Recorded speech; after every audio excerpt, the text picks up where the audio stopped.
And we are live on another edition of the K&K Sports Show. And all I got to say tonight, boys, is if our show is anything like it was pre-show, we're going to have a damn exciting show. That's all I'm going to say tonight. Mr. Rosen, what is going on? It's about time. Good evening, gentlemen. Looking forward to it. A lot of exciting things 2 weeks before the draft. Baseball season, my Mets we'll get into. So looking forward to this evening. Before I get to the other two, Eddie Murphy with the first comment of the night. Good evening, gents. What do you call 12 millionaires watching the NBA playoffs? It's probably Lakers. The LA Lakers. The Lakers. Mr. Rosen and Mr. Siciliano. Oh, wait. Mr. Siciliano, how are you, my friend, tonight? Now that we're officially on the air, pretty good.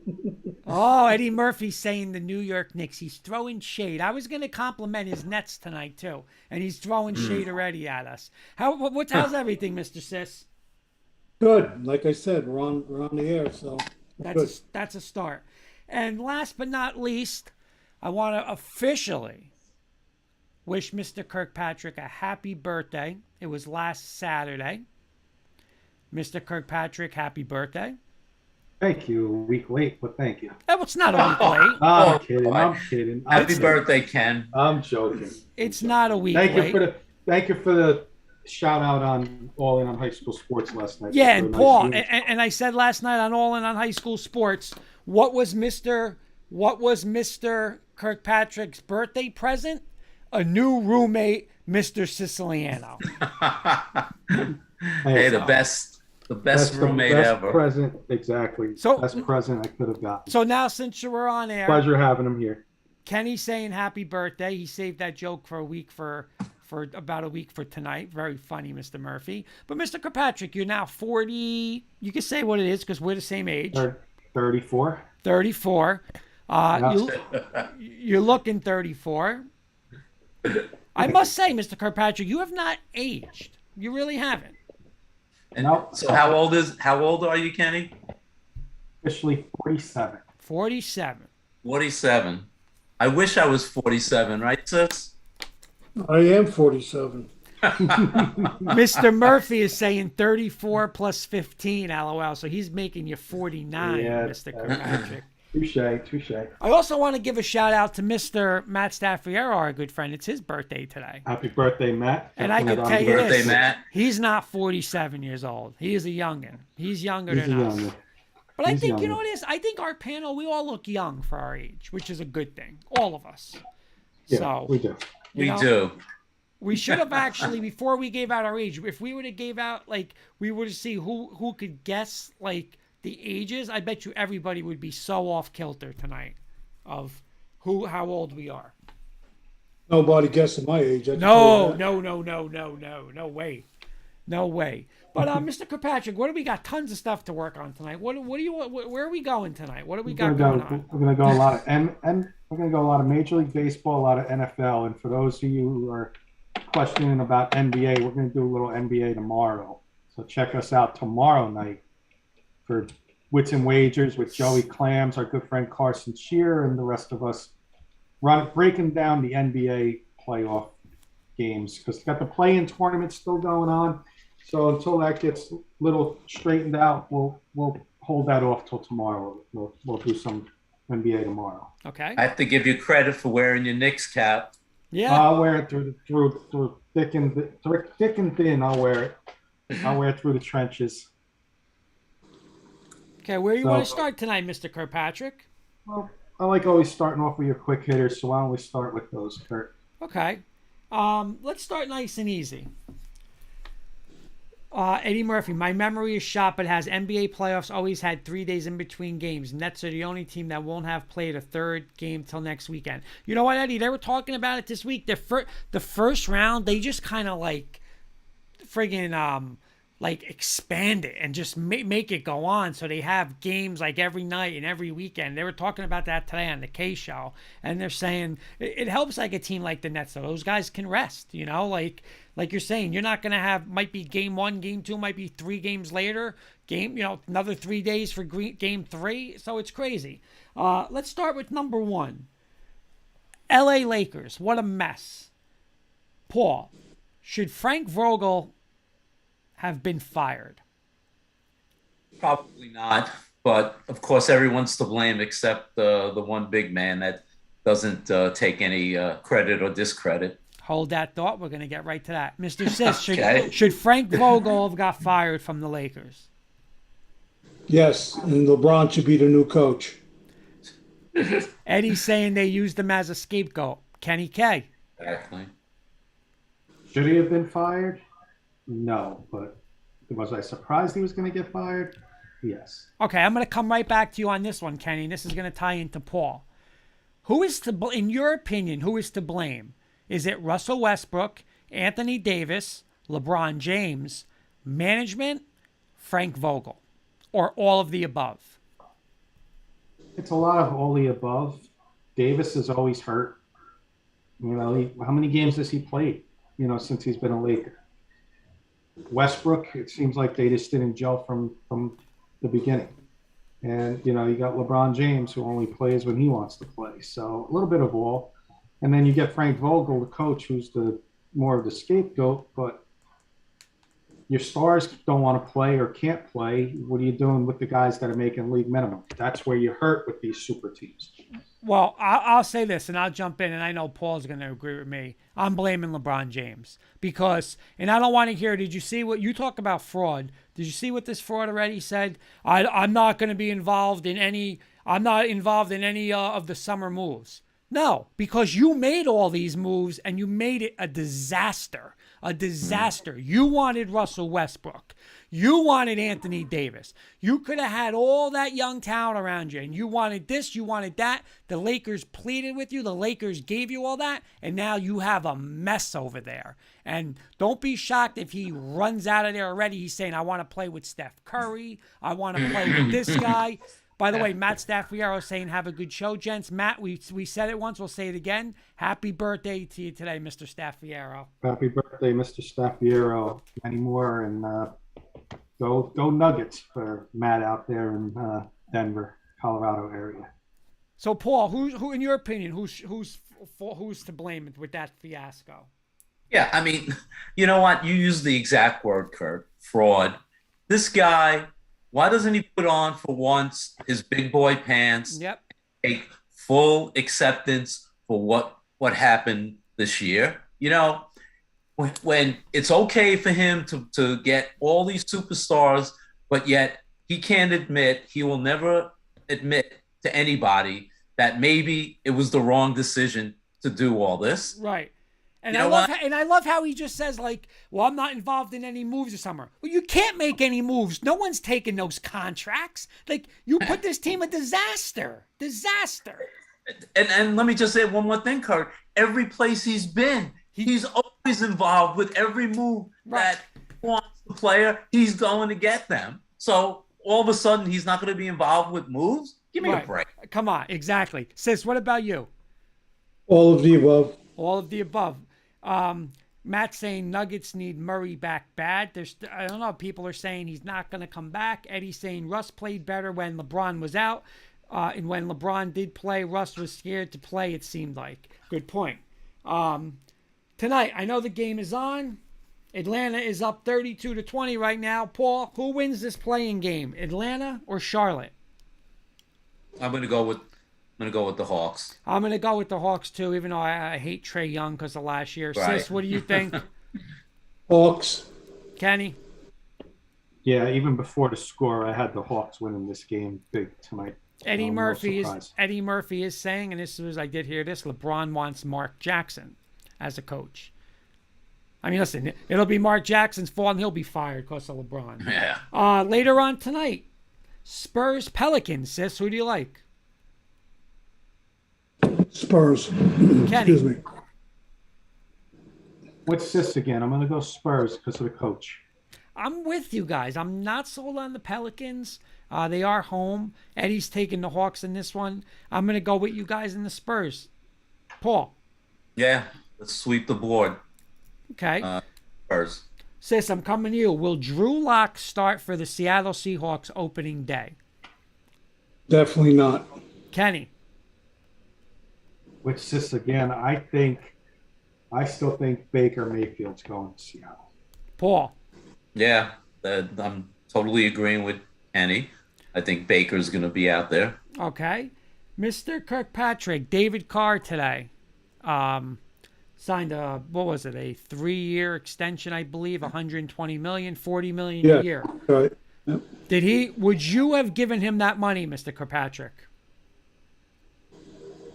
In comparison to the other, I wouldn't give any NFL player that money, but with the money these players are making today, I think Derek Carr is worth it. I think he's underrated, and I think we're going to see how good he is this year with a stud receiver like Devontae Adams. Sis, would you have done it if you're the Raiders? Absolutely. He's good. Paul. Well, he's not that top tier of quarterback, but the money is that's the money now. So I think the Raiders felt they were forced to give it to him. Compared to many other teams, he's as he's their quarterback. Let's give him the money, extend him, so we know we have him. Eddie's saying Seattle trades up from 9 to draft a quarterback. He thinks there is a lot of rumblings about that. So let me ask you this, and I'm going to start with Sis. If you're giving Carr $40 million a year, Russell Wilson's coming up. What is Russell Wilson going to get from Denver in an extension, Sis? How high do you go for Russ? And does it have to be more than Carr? Yeah, absolutely. And that's it. I was telling Kenny this the other night. There's no ceiling. Sky's the limit right now. So let me ask you something. Do you give Russell Rodgers his 50 a year? Do you give Russell Wilson 50? Close to 50? I mean, that's a tough question. The sad part about Rodgers now is they're going to have to draft, rookie receivers. Right. Green Bay's in a ton of trouble, I think. Mm-hmm. And by the way, did you guys hear this?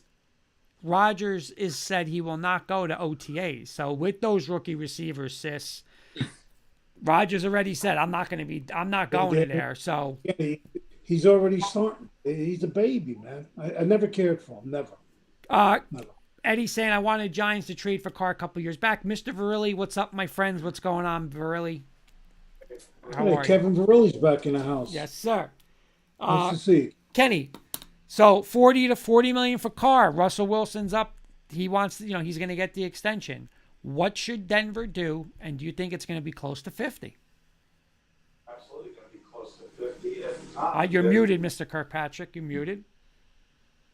Absolutely. He's going to get close to 50, if not 50.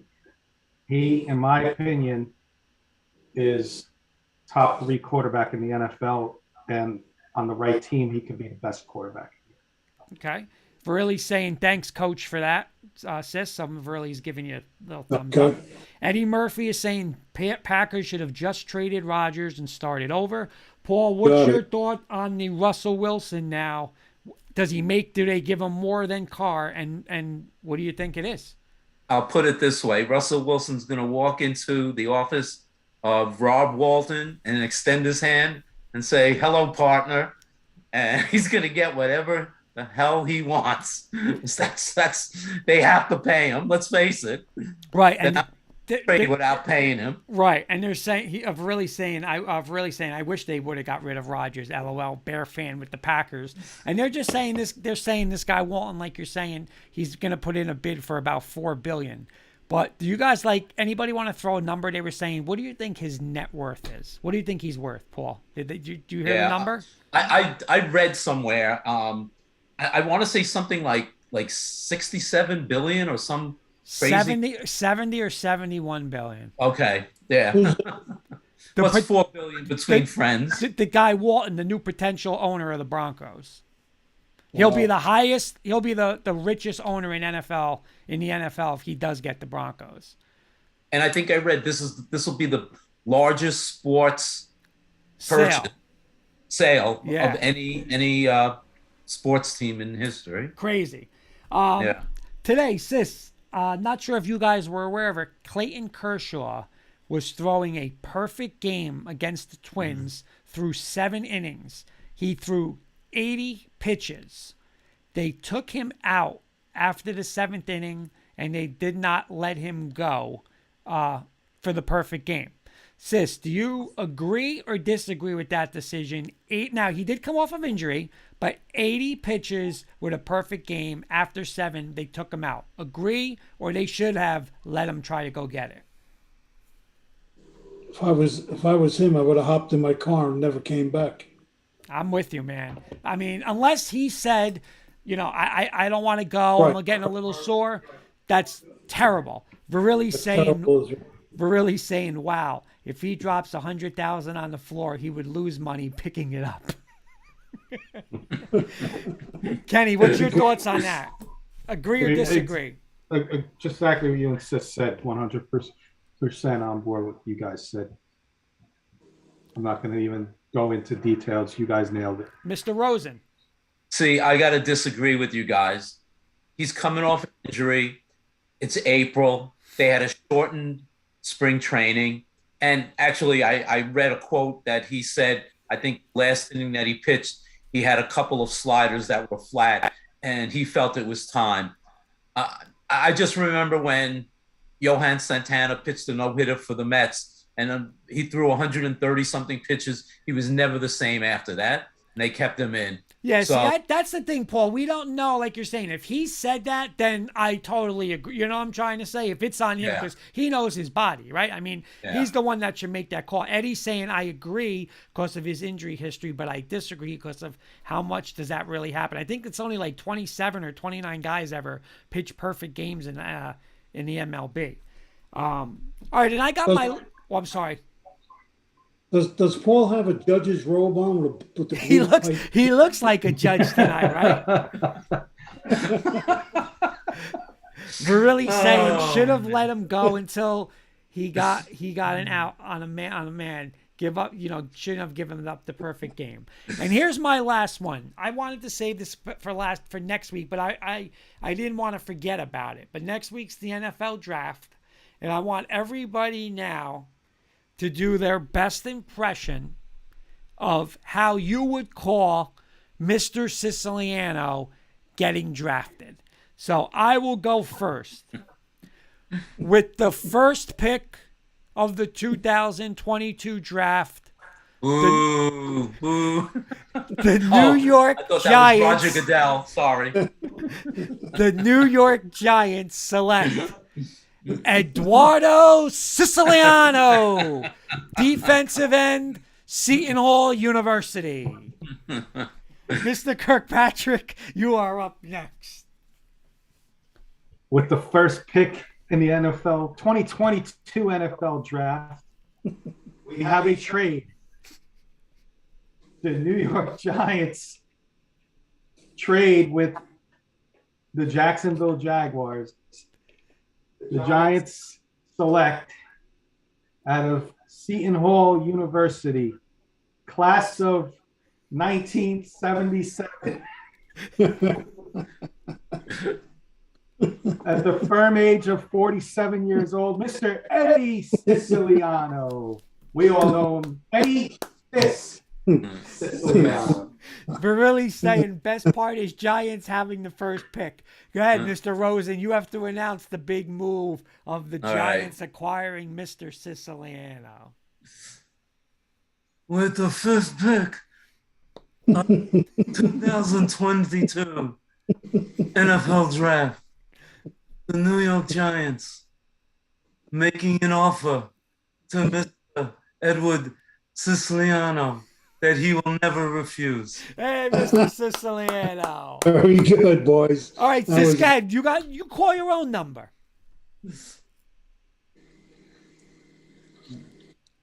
With the selection of the first pick, two-time All-American out of Seton Hall, co-captain with Tippy Ortiglier, Mr. Siciliano. There you go. By the way, Mary Lanny has just said, just said Sis should get millions in this draft. Had a girl, Mary. All right, Mr. Kirkpatrick, my quick hitters are done. Awesome. And just so you know, I'm not going to lie, I had 2 of them done. I did them on the spot, Mr. Siciliano, Mr. Kirkpatrick. Boy, Kirk. You are the man, Kurt. Except the draft pick, I had that one done. That was good. That's fine. Let's get into a little Major League Baseball, boys. Week 1 is in the books. Some surprises, some teams play into their potential, and we thought some surprises at the top. So I want to start. We'll go with a little Major League Baseball review, quick review of Week 1, and then we got Paul, who's a Mets fan, and Sis and I, who are Yankee fans. Kurt, you could chime in for both the Yankees and the Mets. Gotcha. But we'll do a little review on the Yankees and Mets also in the first week. But I got a couple surprise teams, and I just want to know what you guys think of these two teams that I got listed at the top. Like, how long do you think they're going to stay there? Could they be this year's Giants? I mean, we're only in Week 1, so, it's a long season. But I got the Rockies listed at 4-1. Mm-hmm. They opened up with the Dodgers, took 2 out of 3. And then they just, I forget who they're playing now, but they're 4-1. And the Guardians have been hot with their new name, 4-2. Kurt, any of these teams gonna stay up there for a little bit, or are they gonna fall on planet Earth? The Rockies are playing Texas, by the way. You know what? Listen, Denver radio has been fired up about him. They actually said that their lineup is, they use the word like a professional baseball lineup. Chris Bryant obviously helps, but they said, a couple power hitters, a couple contact hitters up early. Their pitching staff's been good. I mean, I don't know. The only thing is their division's so good, Kenny. They got to play the Dodgers a lot. They got to play the Padres a lot. They got to play the Giants. I don't know. I mean, I would say, listen, I don't think they're going to win, 50 games, but can they get to, high 70s, 80s? Yeah, I think they could. Can they contend for a division? No. I don't think they'll contend for a wild card, but hey, you know what? We said this off air or on whatever. They win at home, right? They're hard to beat at home. So if they win some games on the road, they could be there. Couple comments, Kenny. Jimmy Eiserman, what's up, fellas? Hope everyone is good. What's going on, Jimmy? What's up, buddy? And Eddie's saying not even the 4th inning, and Cole gave up 2 home runs to Vladdy. Yanks down 3-0 again. That's a He's a problem when you get into Yankee talk, Kenny. He's a problem. Yep. We're gonna get the Yankee talk. Kurt, you nailed it there. But Sis, you want to add anything with the Rockies? No, I think they're both will flatten out as the season goes on. Okay. And Paul, what are your thoughts on both of these teams? Yeah, I agree with Sis and Kurt. First week of the season, they got off to a fast start, but like Kurt said, the division is really tough. The Padres, the Giants, the Dodgers, they've been about 500 now, but they're going to hit their stride pretty soon. So I will say this: I agree with the Guardians. If I had to pick one of these two teams that could surprise out of nowhere, it would be the Rockies, because you look at their record last year at home. If they could have won some road games, they would win. They would be at like a 500 team or a little better than a 500 team. But they had a terrible record last year on the road. If they learn how to win some games on the road this year, this may be a sneaky little team in the National League there. A couple of disappointing teams. Paul, I'll start with you. I got the Brewers listed. I call them disappointing teams off the slow starts. Are you worried about the Brewers 2-3? And are you worried? And are you worried about the Braves 3-4? And I got Seattle at 2-3. Worried about any of those teams? No, I mean, let's take the Braves first. Anyone is worried about the Braves, that's ridiculous. They've incorporated a couple players. Plus, they're getting Acuna back. They're getting Roca back. So, if there's any team you're not going to worry about is the Braves. The Brewers, it's still early. You're not going to worry about it. I think they're 2-3 now. Not the Brewers at this point. And what was the third team? Seattle. Yeah. And Astros are off to a 4-1 start, but Seattle is right in there with the Angels at this point. So, let's talk by the end of the month and let's see where these three teams are. Fair enough. Sis, anything? No, Paul nailed it. There's really nothing to add to that. Again, it's 7 games into the season, so it's too early for this, in my opinion, anyway. Kurt, how about you? Anything to add? I don't know. Maybe the Brewers. I agree with Paul. Atlanta, no, not worried at all. Seattle, I don't know. I was never high on them anyway, so I mean, I wouldn't be shocked, with them. But Milwaukee, I don't know. Milwaukee's one of those teams where, if they are like, that's why I would never trust them and like picking them in a division, because I could see like Milwaukee being a team like they get off to a slow start and just start selling everybody off, and then give up on the season. Like, so I don't know. I don't trust them. I don't know what their like. What's their game plan over there? Are they in it for the long run, or if they're going to see and say, we're 7 or 8 games out, let's just try selling? I don't know. That team kind of, that's what that team like reminds me of. It like sellers quick if things don't go right. I am worried a little bit. I know it's only week 1, so it's crazy to say you're worried about a team, but I am worried about the Brewers a little bit because of the National League change in the rule where there's a designated hitter. I feel the Brewers didn't do enough offensively in the offseason to compete with some of these teams in the National League now. Their offense, they got the pitching, but I don't see them winning many games more than 5 runs. So if their pitching falls, I think this could be a disappointing team this year. So we'll see. I think the Cardinals may run away with this division, believe it or not. So that was a little quick review on Major League Baseball. Now I want to get into our local teams, the Mets and the Yankees. We'll start with Paul. Your Mets are off to a hot start, Paul, 5-2. I want you to give me a good that you've seen in the first week.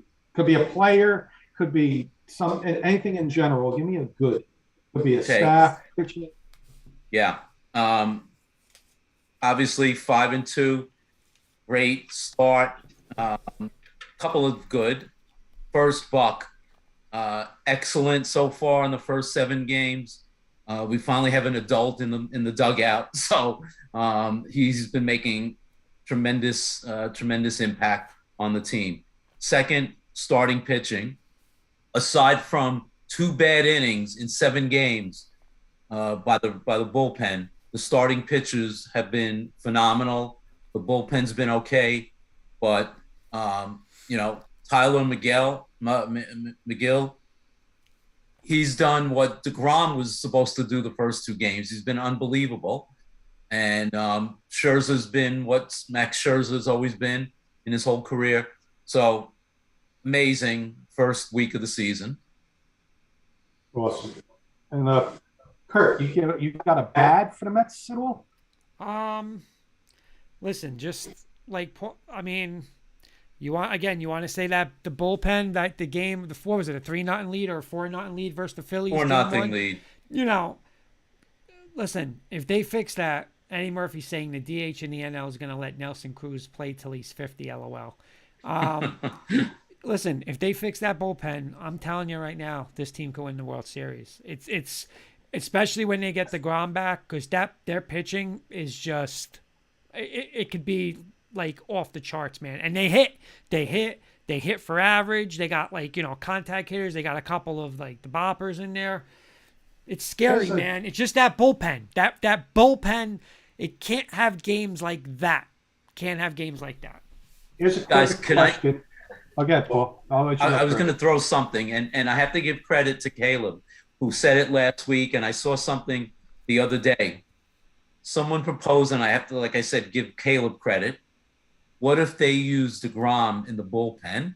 You stole my thunder. I was just going to say. Oh, I'm sorry. No. We're thinking alike. It's great. And I'll tell you, with the way McGill threw the first 2 games and Peterson pitched well in relief, if they can have enough starters and someone puts the thought that maybe we bring DeGrom back as either the closer or the setup guy, I mean, that would be an incredible back end of the bullpen. And I think it's something that maybe the Mets might really consider. Let me ask you this, Paul. Do you think he has to sign off on that? Yeah, I mean, because remember, he's up for his contract's up soon too, right? So he's up for his contract. He's actually even said he's gonna become a free agent after this year. So I will say, go ahead, Paul. I'll let you finish. Sorry. No, I mean, so I'm again. I have to give Caleb credit for even suggesting that, and I think it's something that to maybe keep him through the rest of the season, this is something that they might maybe consider. I was going to add, Yankees did it with Severino last year. He came in towards the end of the season and pitched out of the bullpen. Now this year he's back in the rotation. Right. So I could see them doing that with DeGrom if they don't want to, he's going to be out to July. Do you want to just bring him in as a starter and he throws his arm out again? Or do you want to bring him in as a reliever on a pitch count of 20 to 30 pitches? Might be the better way to go for this year. He can let all out for one hard inning as opposed to have to pitch 5, 6, 7 innings as a starter. So it remains to be seen, but it's something to think about, I think. I got one ugly for the Mets, and then I want to go to the Yankees with Sis. I wrote down Brian McCann. He's batting .083, but it's week 1. Hey, if your catcher's batting .083 and your pitching staff's doing the job, it's not really an ugly. So I had to put an ugly down, but I really don't see any uglies on the Mets, in my opinion, after week 1. Kenny, can I just throw in an ugly as a Mets fan? Yeah.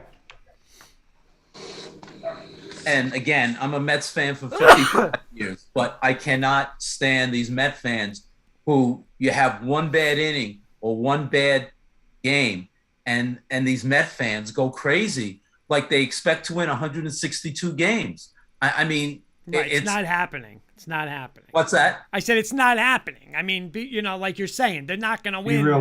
Be realistic, right? Yeah. And these Met fans are so unrealistic. I mean, I got to stop looking through these Met sites because it just drives me crazy that these Met fans are supposed to be sophisticated and they know baseball, and they play one bad inning or one bad game, and oh my God, the sky is falling. So that's my ugly in terms of the first 7 games of the year. Real quick, Eddie's saying DeGrom needs to learn not to throw 100 miles an hour every pitch and bring that down to 95 miles an hour. His arm will last a little longer.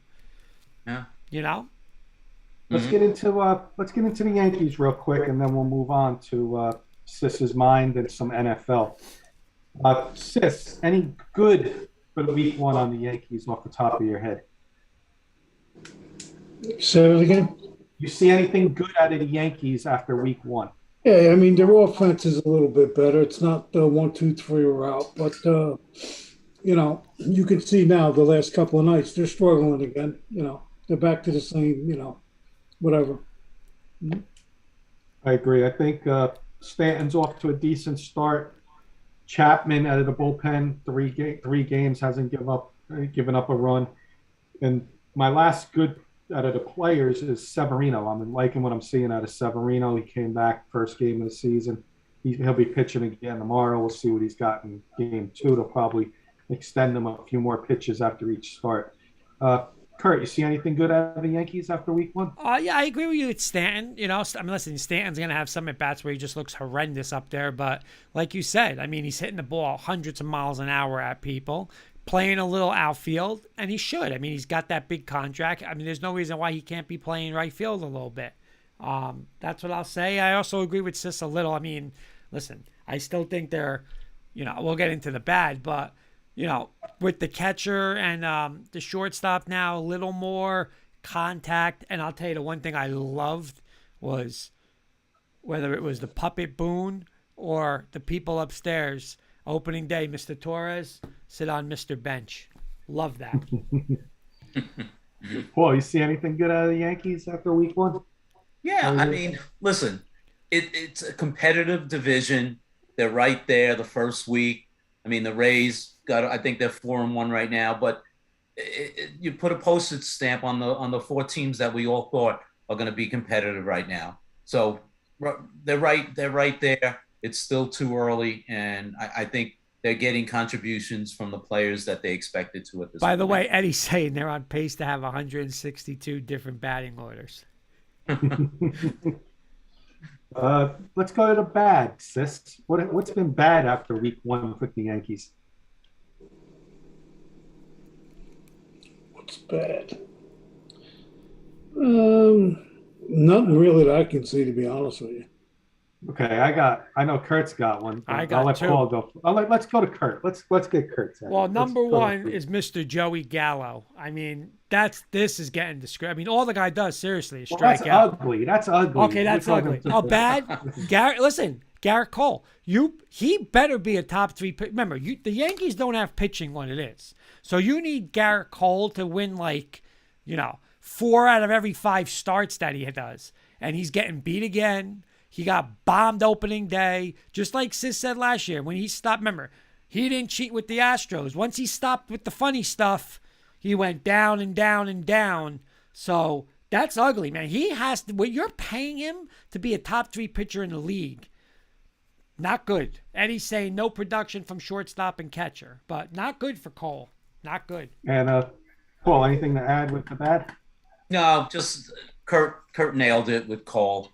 I got one bad, and it's Aaron Judge. And it's not because of his play in the outfield or anything like that. He's a good fielder. But you're batting .250. That's average after week 1. But he has no home runs, no RBIs after week 1 in a number 3 spot in the Yankee order. That, to me, is bad after week 1. Sorry. Let me ask you guys. Let me ask you, the Yankee fans, Sis and Kenny, do you think his contract situation has weighed on him, that he was thinking about that or continues to think about that at this point? You want to go first, Sis?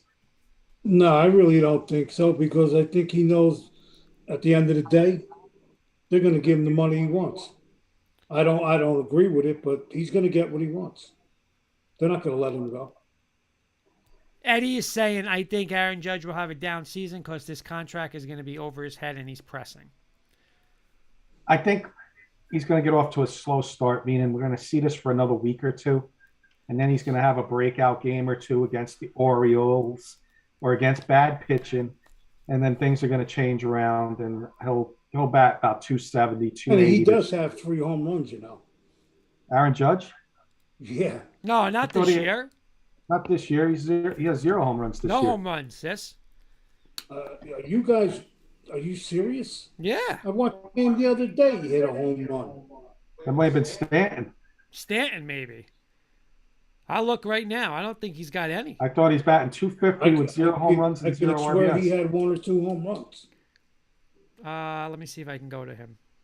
Yeah, take a look at that. Rizzo and Stanton, no. He's batting 250, no home runs, no RBIs.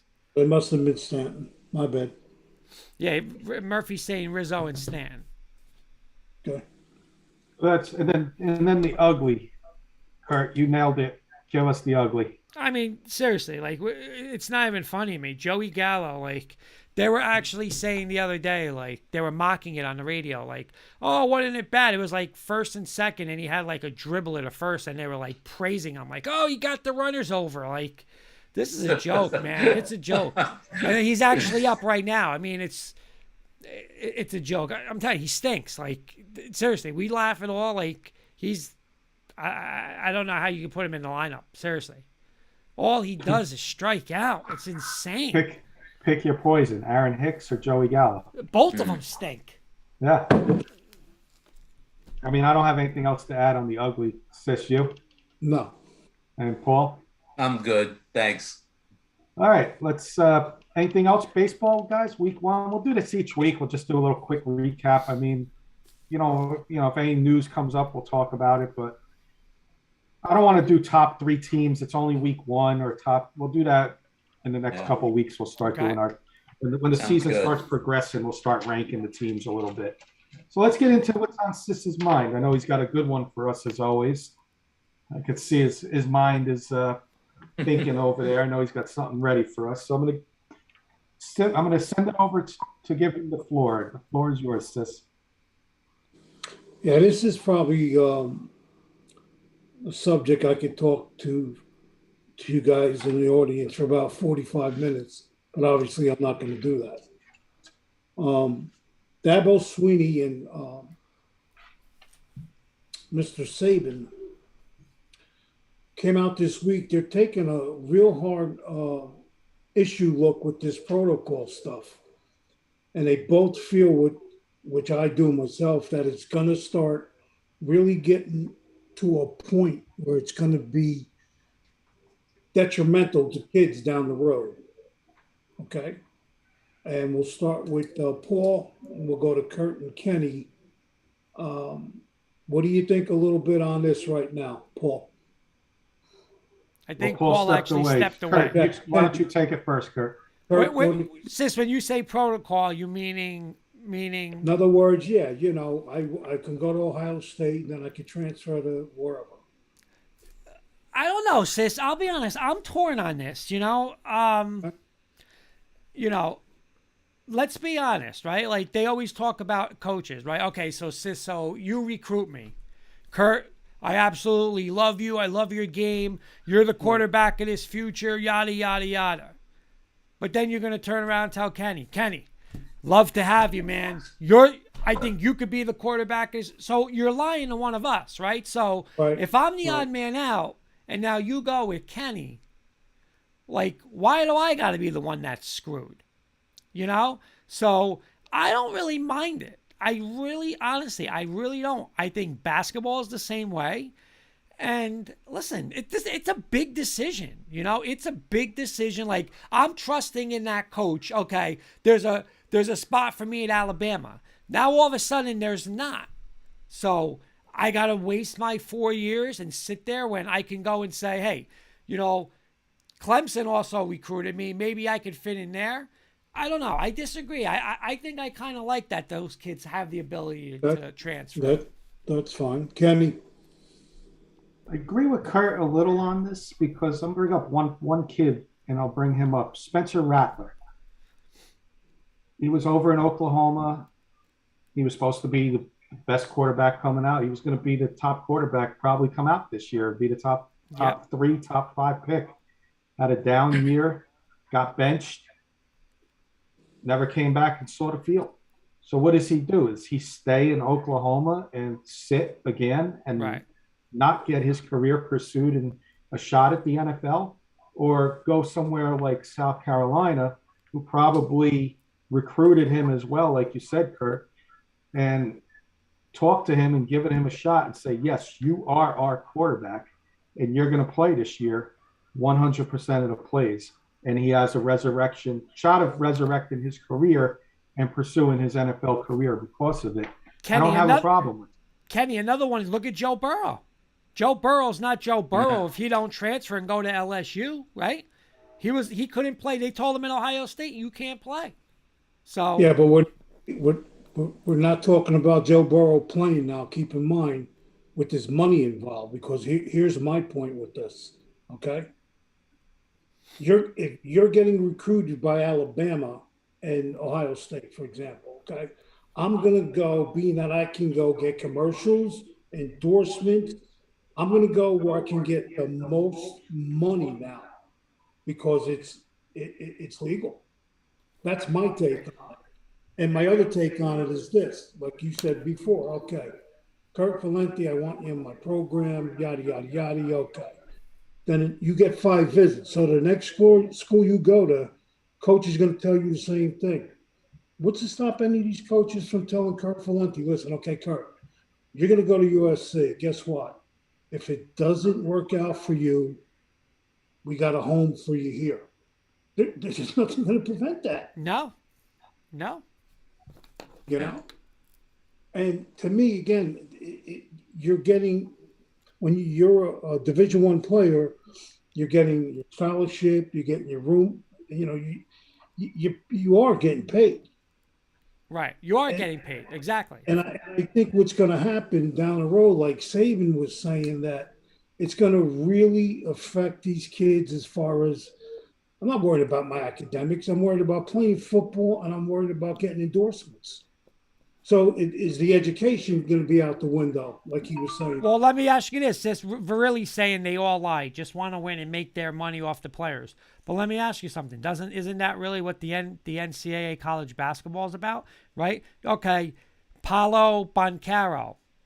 Listen, he's going to Duke for education. Where are they going? They're all one and done. Right. They're not going to school. They're done. They're not. You're not seeing them in class anymore. They declare, see ya, gone. So, listen, football does it. They keep you there 3 years, but I don't know. I think I'm the wrong guy to ask for that because my thinking is always was with this. You go and you play basketball in Kentucky. You're going to go get drafted with the number 1 pick. You're going to make, right out of the gate, 4 years, $24 million. You graduate from Kentucky, you ain't making at a regular job $24 million. No. So how do you tell the kid not to do it? It's crazy. No, that's it. You have to. No, I know we'll let Paul go, but I just wanted to add one more thing, sis. We saw today that a kid from Vanderbilt transferred, an offensive tackle transferred to Alabama. Kid's going to get a lot more recognition now with Alabama than he would with Vanderbilt, who doesn't get any. He's also going to get more endorsements and money than he is at Vanderbilt. That's my point. Yeah. Yes, absolutely. Yeah.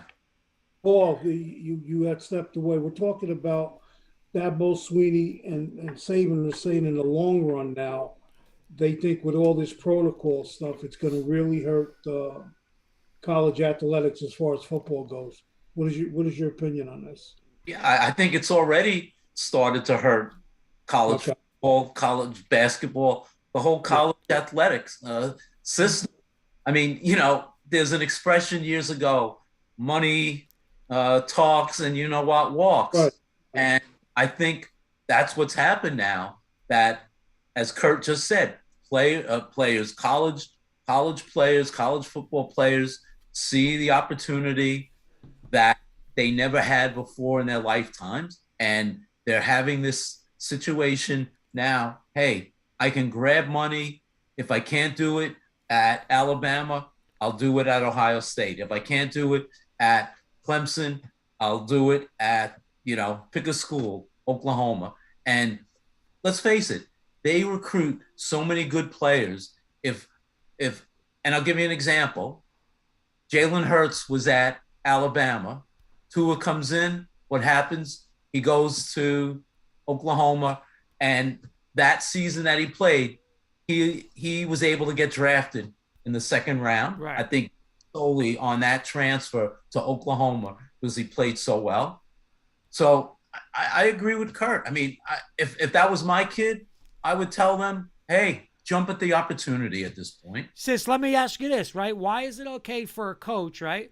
Why is it okay for you if you're the coach at, I'm just going to say North Carolina. All right, Kurt, I really want you, Kenny, and Paul. You guys come. We're building something great. We're building something here. Okay, you sell us. You sell our families. Boom, we commit to you. 2 days later, you go and say, yeah, you know what? I'm going to Notre Dame. I just signed a 4-year, $40 million. Wait. So the coach could go for the money, but the kid can't? No. Nope. That's not what Kurt, that was the situation with Kelly. Right, with Kelly, exactly. He was in the state of Washington breaking bread with that family. A day later, he's signing with LSU. That's exactly the scenario. Here's another scenario. Are the parents going to be telling their kids now, don't go to that school, go to this school, because with endorsements and everything, you can make a lot more money. I mean, think about it. Money is the root of all evil. Guys, how often do you hear, especially if someone gets drafted, whether it's the NBA or the NFL player, will then say, I'm going to be able to take care of my family, my mother. Right. I mean, all the time. Right. So, unfortunately, you have many individuals coming from, difficult backgrounds and situations, and this is their opportunity to help their family. Yeah, again, I agree with Kurt. I mean, if these coaches are jumping and they're making all kinds of money, again, it's going to be almost like the NFL real quick.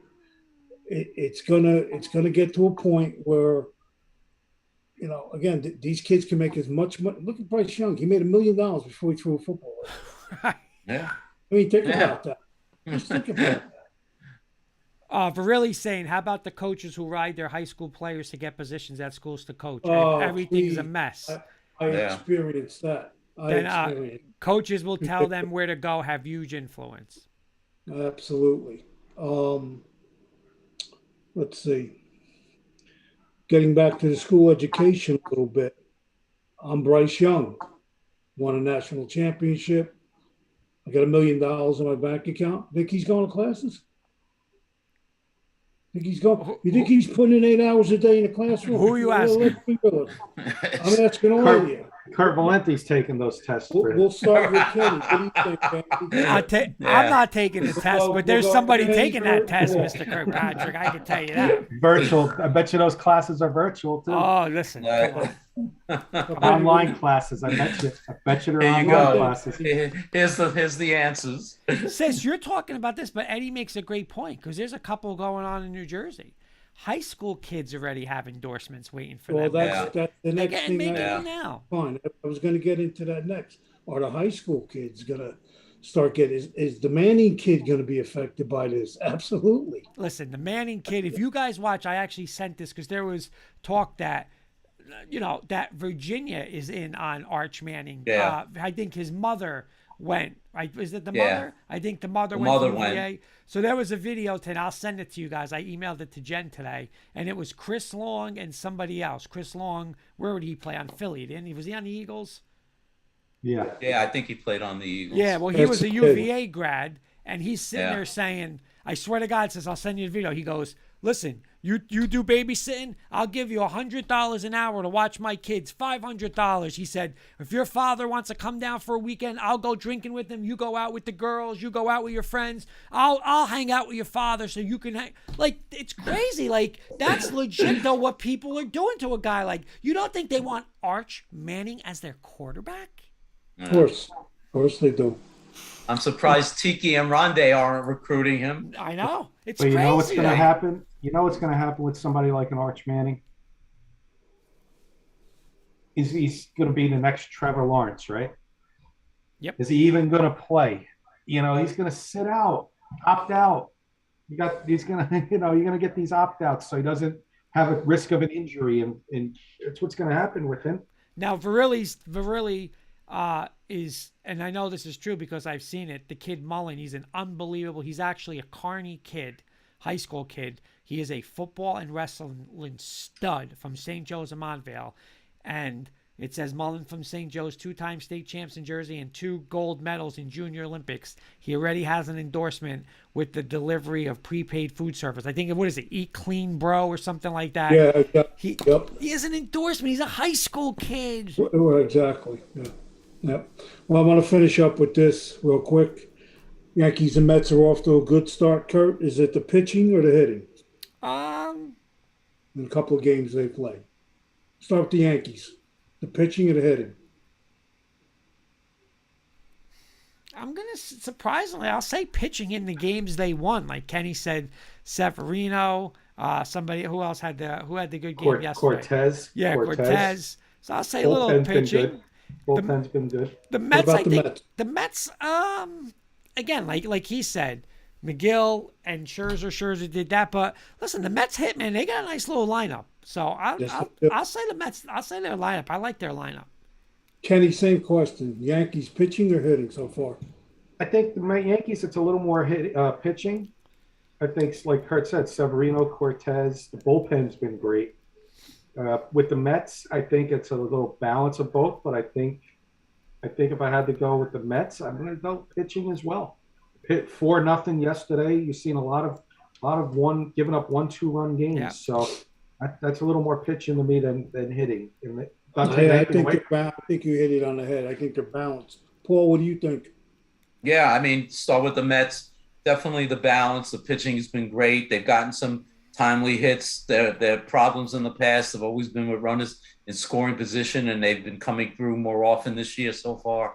And for the Yankees, I think it's been their pitching that's kept them in the games. Last one of the night. Paul, we'll start with you.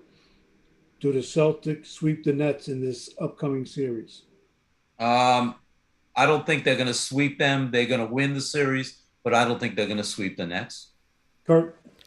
No, I don't think they'll sweep them, but it's about defense, right? Nets play no defense. Boston plays defense. I'm going to take Boston. Kenny? I'm going to go Boston, not sweeping, but Boston's going to be in the NBA Finals this year.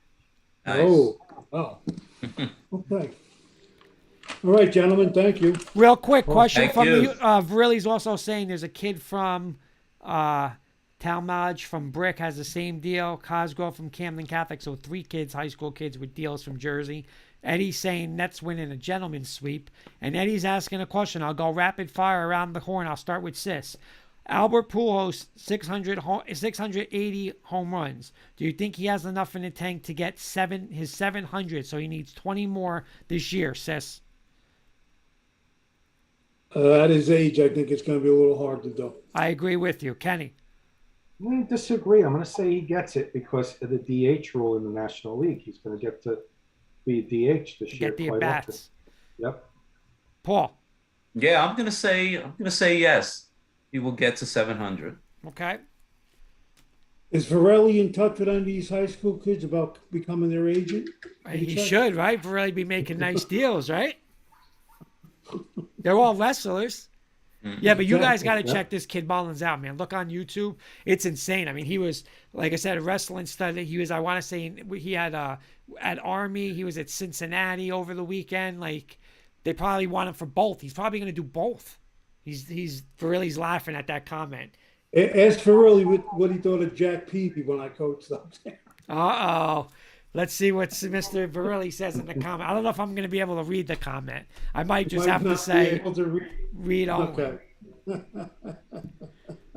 All right, boys. Let's move on to we got the NFL draft in 2 weeks. Kurt, I'm going to correct you. You said 1 week. It's 2 weeks away. Oh, sorry. You know why, Kenny? Because man, right. I'm sorry. You're right. It is. I'm sorry. I wasn't going to correct you at this time, but no worries. So Paul's got little NFL draft quick hitters for us, and then I got a little prediction quarterback and receiver game for us to play after that. And then we'll finish the show with Bronco Mania and a couple of giant questions for you and Paul and Sis as well. Thanks.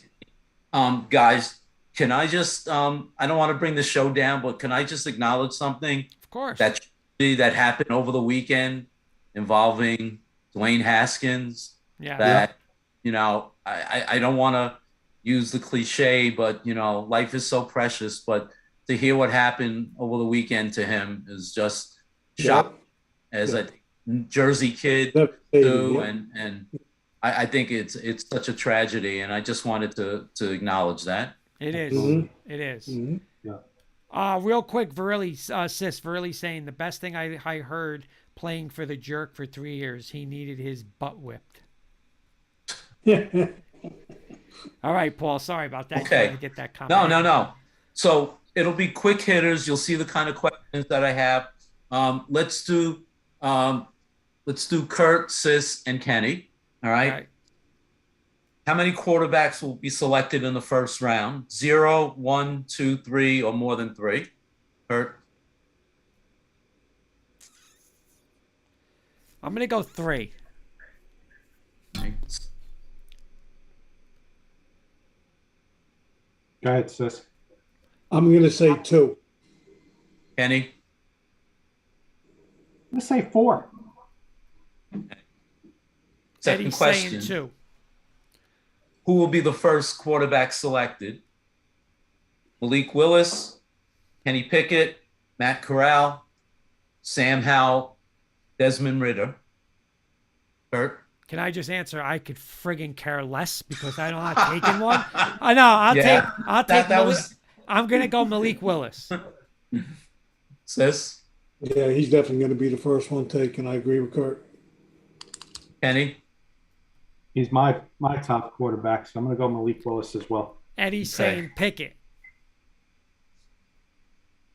True or false? Aiden Hutchinson will be selected first by the Jaguars. If not, who will be? Kurt? I'm going true. So,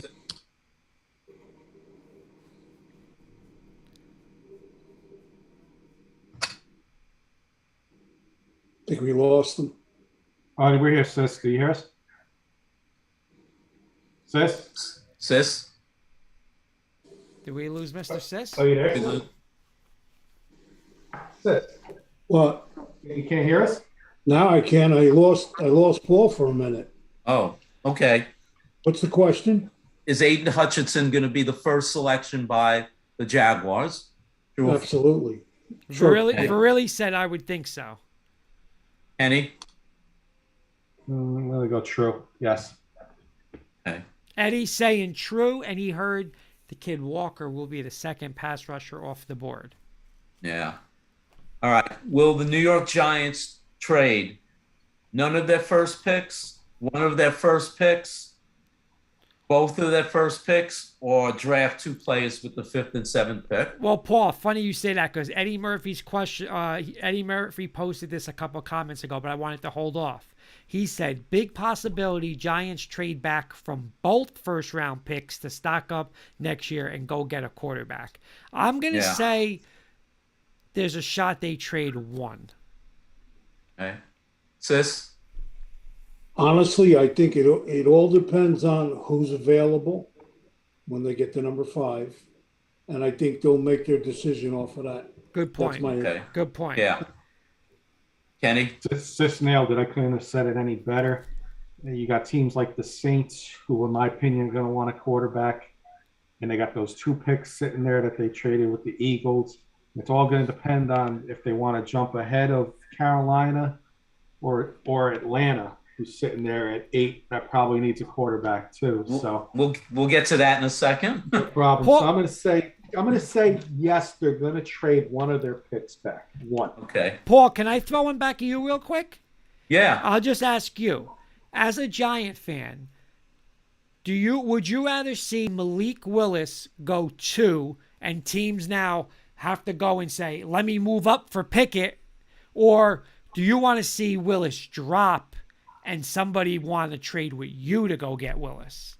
No, I want as many quarterbacks going ahead of us or possibly trading for us. So if Willis went 2 to the Lions, then let Carolina fight. Right.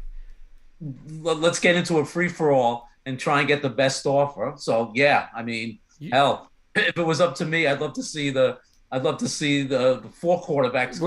Right. Okay? If that was possible.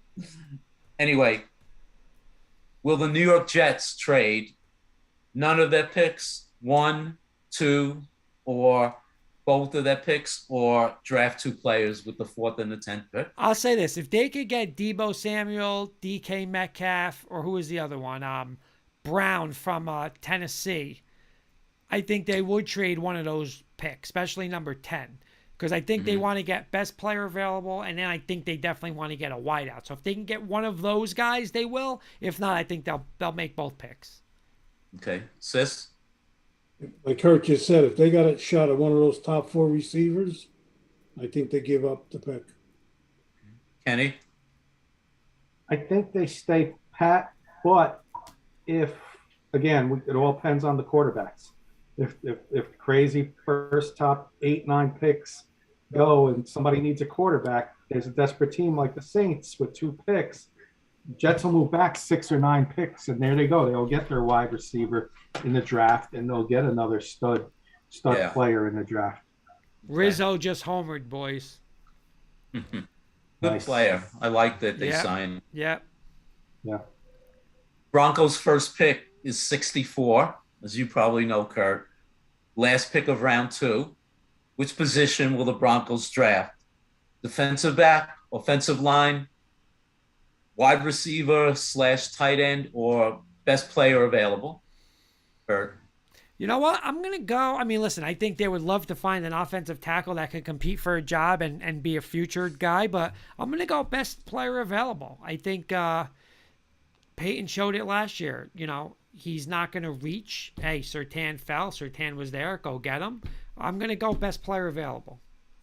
Okay. Sis? Yeah, Kurt nailed it. Best player available. Kenny?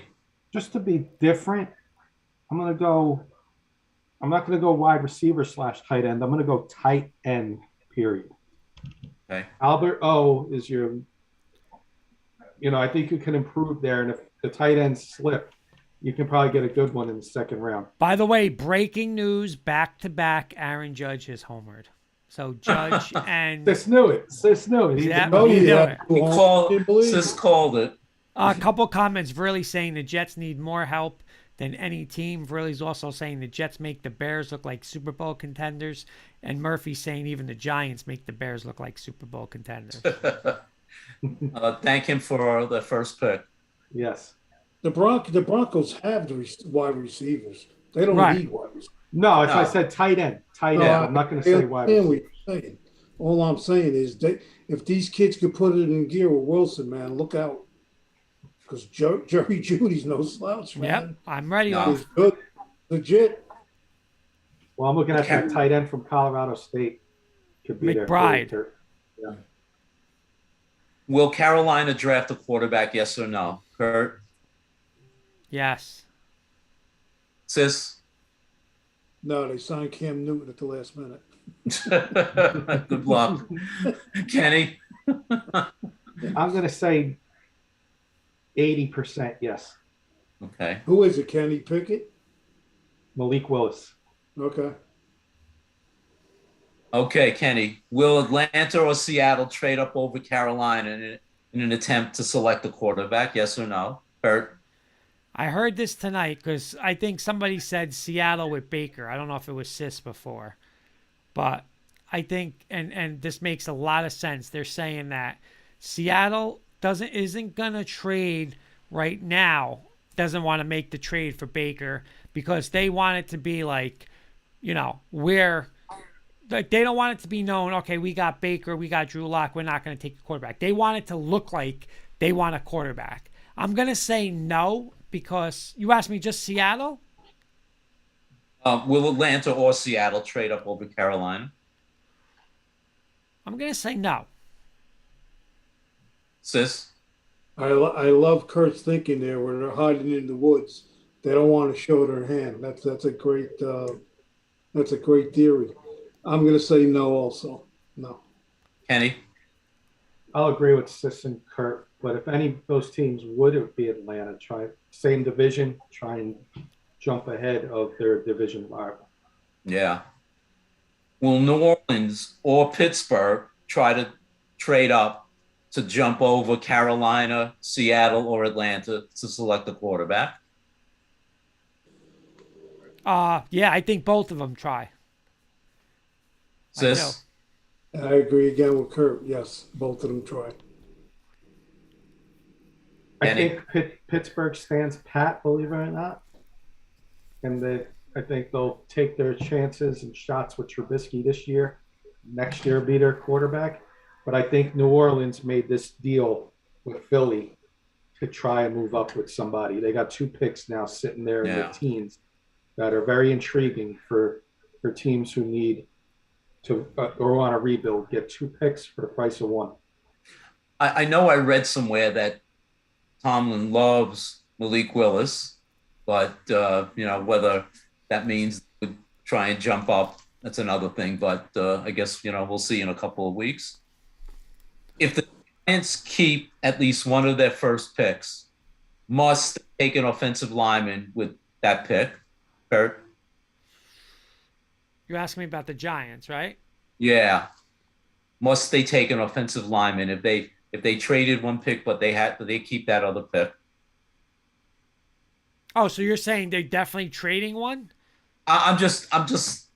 You know what? No, you guys aren't going to like this answer, but I'm going to say no because, listen, if I could get Thibodeau and a stud linebacker or another edge, I'm sorry, I'm taking.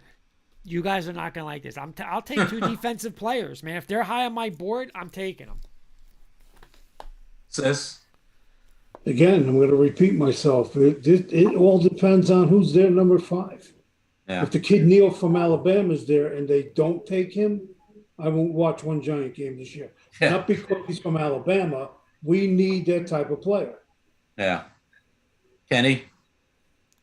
Let's assume Neal is gone, then yes, I think we will take a lineman, move back, because I think the next best lineman in this draft is that kid from Iowa, who's an interior lineman, who fits in that 16 to 19 range in that trade with the Saints. If Neal is gone and the Ike Ekwonu is gone, I think Lindenbaum's the next best on the board. There are deep linemen. There's a good second tier of linemen. offensive linemen once Neal and Aquano are gone. Virilli's saying there's a lot of good tackles in this year's draft. And you know, it's funny. They say that always, for some reason, the better tackles are always in the second and the third round. I know. I know. Yeah. Oh no, I don't understand that. I don't know. So let me ask you guys this. Who will be drafted first? Evan Neal, Ike Ekwonu, or I'm going to throw in Charles Cross, who I've watched a lot of these draft shows, and they think he may be the best pure pass defender, pass blocker in the draft. I'm still gonna go. I'm gonna go with Sis's boy. I'm gonna go Neal. Yeah, Sis, Neal, Yeah. Kenny. Yeah, not taking anything away from Icky, but I got him ranked second to Neal because of the better competition Neal faced each week over in Alabama. Virilli's saying, how about that skyscraper from Boston College? He's a freak. And Virilli's answering it like this, Paul. He's saying Cross should go first, but he won't. Yeah, I'm telling you, this kid, they have him very highly rated. All right. Thibodeau or Trayvon Walker? Who would you pick? I'm still going to go Thibodeau. Sis? Trayvon Walker. Kenny? I'm going to go Thibodeau. Anybody who knows the game of chess has street smarts and book smarts, so I'll take that on the field. Nice intelligent man. I'm going to go with Thibodeau, too. Does Kyle Hamilton get drafted in the top 10 or top 15? Yeah, I said definitely, I think 15. Top 10. I mean, listen, people have him as the highest ranked prospect on the board, so I think somebody's going to get a steal. I know Washington's looking at him. I'll say top 15, but not top 10. Sis? Yeah, I agree with Kurt. Maybe around 12. Mm-hmm. Kenny? As high as 10 with the Jets, but as low as like in the 15 range. So right there, borderline 10, I'll say with the Jets. And he's saying, Virilli's saying easy top 15, if not under 10. Which player will be the first early surprise selection in the first round? I'll give you some names. Matt Corral, Desmond Ridder, Tyler Linderbaum, George Karlaftis, Trevor Penning, or Breece Hall. Well, I don't think Bryce Hall is going to go. I mean, I don't think he'll go first. I mean, maybe late first round, but I think it's going to be very high. I would be shocked if he went high. I'm going to go with Ridder. I read something today. It said a lot of teams have him as a first round quarterback. And Paul, if you get something crazy, like you say, quarterback, could Ridder go top 10, top 15? I think he could. But Seattle, they said Seattle likes this kid, so. Yeah, I think I read something also about that. Sis? Great. Kurt brought this up during the season, and if Matt Corral doesn't get hurt, that kid's legit. Good point, Sis. Yeah. You know, but Kurt said it. He didn't have to play, but guess what? He said, I'm playing because of my teammates. Well, you know who owes him money, right, Sis? No. Kenny. Remember, Kenny was here saying he has to play, he should be in that game. Right. So Kenny has to get another job to pay all the money Matt Corral lost from that game. Oh, okay. Remember that, Paul? Here we go. You remember that, Paul? I do remember that. Yep. Charles Davis, for what it's worth, has him the number 1 ranked quarterback on his draft list. So he's legit. Kenny? I'm going to go somebody not on your list. And if he doesn't get taken by this team, he's not going to go in the first round. But I'm here, a sneaky pick could be Sam Howell with the Carolina Panthers. Oh, he's wow. Sam Howell. At number 6?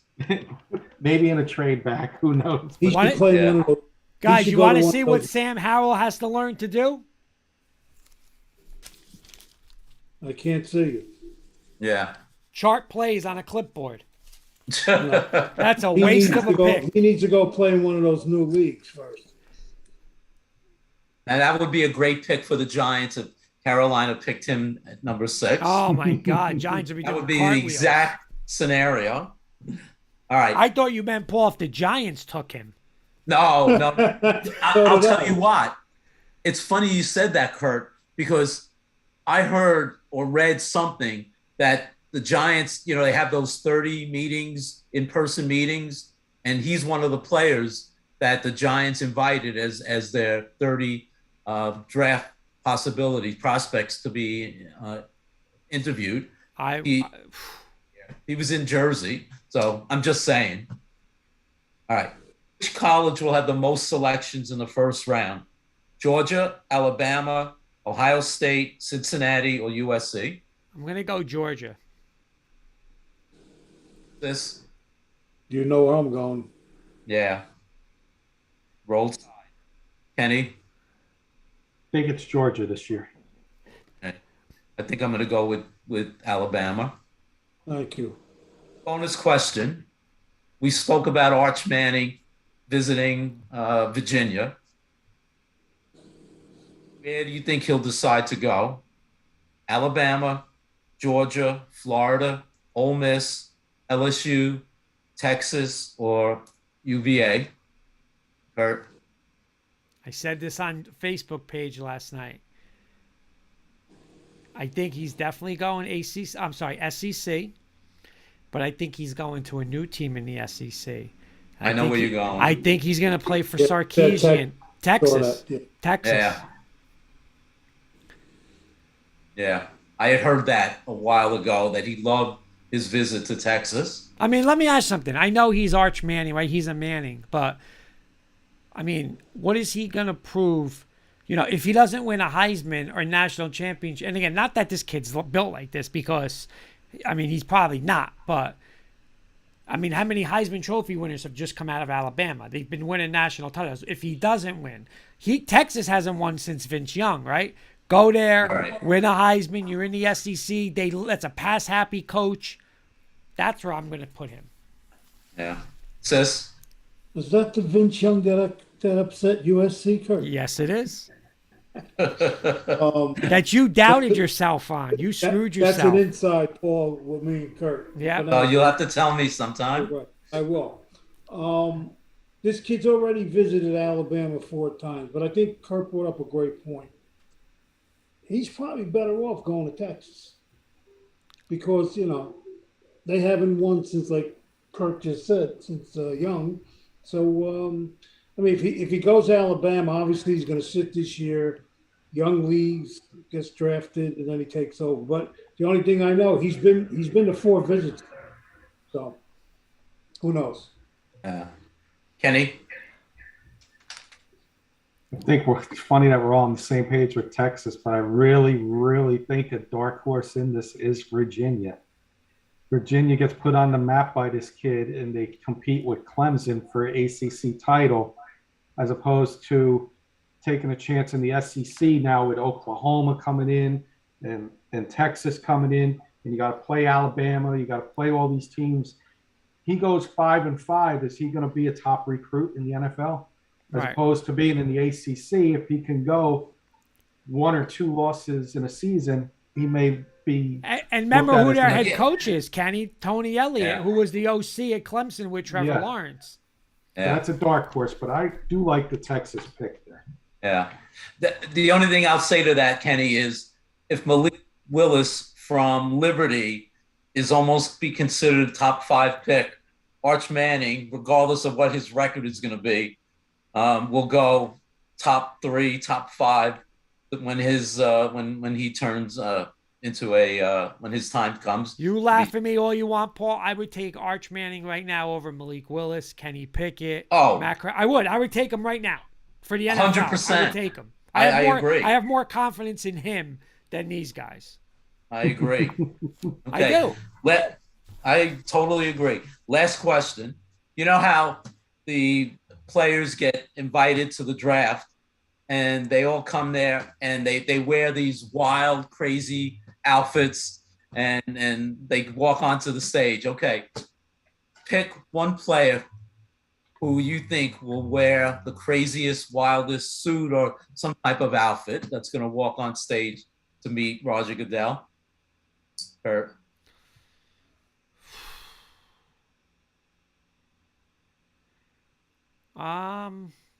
Sauce Gardner.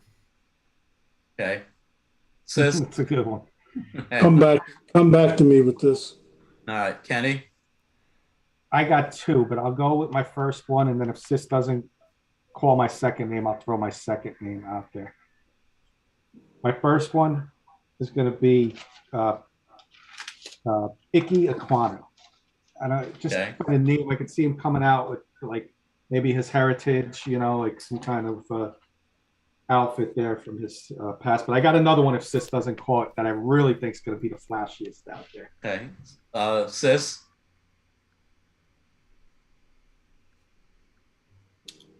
Not sure.